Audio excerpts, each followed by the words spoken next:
ಮನೆ ಹತ್ರನೇ ಸಿಗೋವಂಥ ಬ್ರಾಹ್ಮಿ ಅಥವಾ ಒಂದೆಲಗ ಅಥವಾ ತುರ್ಕೆ ಸೊಪ್ಪು ಅಂತ ಏನು ಹೇಳ್ತೀವೋ ಈ ಸೊಪ್ಪನ್ನು ಬಳಸ್ಕೊಂಡು ಈ ಥರ ಒಂದ್ಸಲ ಚಟ್ನಿ ಮಾಡಿ ಸಖತ್ ಟೇಸ್ಟಿಯಾಗಿರುತ್ತೆ. ಈ ಸೊಪ್ಪನ್ನು ಬಳಸ್ಕೊಂಡು ಚಟ್ನಿ ಅಷ್ಟೇ ಅಲ್ದಿರ ತಂಬುಳಿ ಸಹ ಮಾಡ್ಬೋದು. ಬನ್ನಿ ಯಾವ ಥರ ಚಟ್ನಿ ಮಾಡೋದಂತ ತೋರಿಸ್ಕೊಡ್ತೀನಿ. ಅದಕ್ಕೂ ಮುಂಚೆ ನಮ್ಮ ಚಾನಲ್ನ ಸಮಸ್ತ ವೀಕ್ಷಕರಿಗೆ ಮತ್ತೊಮ್ಮೆ ಸ್ವಾಗತ. ನಾನಿಲ್ಲಿ ಚಟ್ನಿ ಮಾಡೋದಕ್ಕೆ 1 ಇಡಿ ಆಗುವಷ್ಟು ಒಂದೆಲಗ ಸೊಪ್ಪನ್ನು ನೀರಿಗೆ ಹಾಕಿ ವಾಶ್ ಮಾಡ್ಕೊಳ್ತಾ ಇದ್ದೀನಿ. ಇದು ದಂಟು ಸಹ ಹಾಕ್ಕೊಂಡ್ರೆ ಇನ್ನಷ್ಟು ಹೆಲ್ತ್ ಬೆನಿಫಿಟ್ಸ್ ಇರುತ್ತೆ. ಈಗ ಒಂದು ಕಡಾಯಿಗೆ ಎಣ್ಣೆ ಹಾಕಿ ಬಿಸಿ ಆದಮೇಲೆ 1 ಟೀ ಸ್ಪೂನ್ ಕಡಲೆಬೇಳೆ ಉದ್ದಿನಬೇಳೆ ಹಾಕಿ ಫ್ರೈ ಮಾಡ್ಕೊಳ್ತಾ ಇದ್ದೀನಿ. ಇದು ಲೈಟಾಗಿ ಕಲರ್ ಟ್ರಾನ್ಸ್ಫರ್ ಆದಾಗ ಇದಕ್ಕೆ 1 ಟೀ ಸ್ಪೂನ್ ಆಗೋಷ್ಟು ಜೀರಿಗೆ, 3 ಹಸಿರು ಮೆಣಸಿನ್ಕಾಯಿನ ಮುರಿದು ಹಾಕ್ಕೊಳ್ತಾ ಇದ್ದೀನಿ. ಹಾಗೆ ಖಾರಕ್ಕೆ 2 ಒಣಮೆಣಸು, 8-10 ಬೆಳ್ಳುಳ್ಳಿ ಹೆಸಳನ್ನು ಹಾಕಿ ಫ್ರೈ ಮಾಡ್ಕೊಳ್ತಾ ಇದ್ದೀನಿ.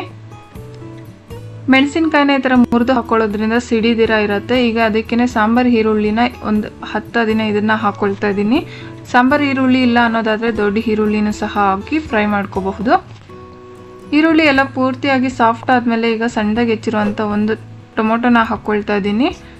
ಈಗ ಅದಕ್ಕೇ ರುಚಿಗೆ ಎಷ್ಟು ಬೇಕೋ ಅಷ್ಟು ಉಪ್ಪನ್ನು ಇಲ್ಲೇ ಸೇರಿಸ್ಕೊಂಡು ಬೇಯಿಸ್ಕೊತಾ ಇದ್ದೀನಿ. ಟೊಮೊಟೊ ಬೇಗ ಸಾಫ್ಟ್ ಆಗುತ್ತೆ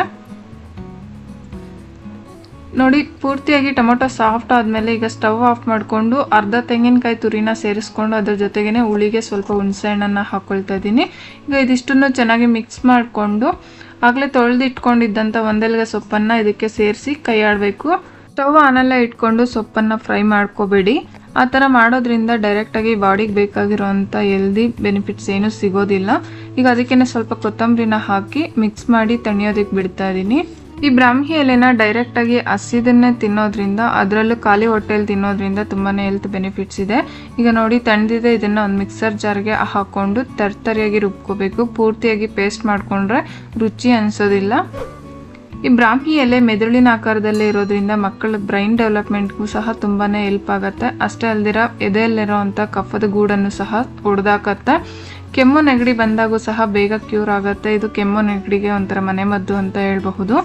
ಇದಾದ್ಮೇಲೆ ಇದಕ್ಕೆ ಒಗ್ಗರಣೆ ಮಾಡೋದಕ್ಕೆ ಒಂದು ಕಡಾಯಿಗೆ ಸ್ವಲ್ಪ ಎಣ್ಣೆ ಹಾಕಿ ಬಿಸಿ ಆದಮೇಲೆ ಸಾಸಿವೆ ಜೀರಿಗೆ ಹಾಕಿ ಸಿಡ್ದಿದ್ದಾದ್ಮೇಲೆ ಸ್ವಲ್ಪ ಕರಿಬೇವನ್ನು ಹಾಕಿ ಫ್ರೈ ಮಾಡ್ಕೋಬೇಕು. ಈಗ ಒಗ್ಗರಣೆ ರೆಡಿ ಆಗಿದೆ. ಸ್ಟವ್ ಆಫ್ ಮಾಡಿ ಆಗಲೇ ರುಬ್ಬಿಟ್ಟಿರೋಂಥ ಚಟ್ನಿನ ಇದಕ್ಕಾಗಿ ಮಿಕ್ಸ್ ಮಾಡ್ಕೋಬೇಕು. ಚಟ್ನಿ ಹಾಕಿದ್ಮೇಲೆ ಕಾಯಕ್ಕೆ ಇಡಬಾರ್ದು. ಸ್ಟವ್ ಇಮಿಡಿಯೇಟ್ ಆಫ್ ಮಾಡಬೇಕು, ಇಲ್ಲಾಂದರೆ ಗಟ್ಟಿ ಆಗುತ್ತೆ. ಇದಕ್ಕೆ ಬೇಕಿದ್ರೆ ಸ್ವಲ್ಪ ನೀರನ್ನು ಹಾಕಿ ತೆಳ್ಳಗೆ ಮಾಡ್ಕೋಬಹುದು. ತೀರಾ ತೆಳ್ಳಗೆ ತೀರಾ ಗಟ್ಟಿಯಾಗಿದ್ದರೆ ಚೆನ್ನಾಗಿರೋಲ್ಲ. ಇಷ್ಟೇ ಕನ್ಸಿಸ್ಟೆನ್ಸಿಯಲ್ಲಿ ಈ ಹದದಲ್ಲಿದ್ರೇ ಚಟ್ನಿ ಟೇಸ್ಟ್ ಆಗಿರುತ್ತೆ.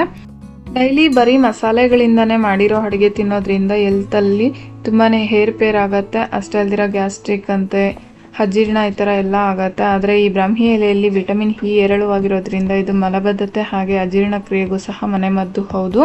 ಹಾಗಾಗಿ ಈ ಥರ ಹೆಲ್ದಿ ರೆಸಿಪಿನ ಒಂದ್ಸಲ ಟ್ರೈ ಮಾಡಿ ಹೇಗೆ ಬಂತು ಅಂತ ಕಮೆಂಟ್ ಮಾಡಿ.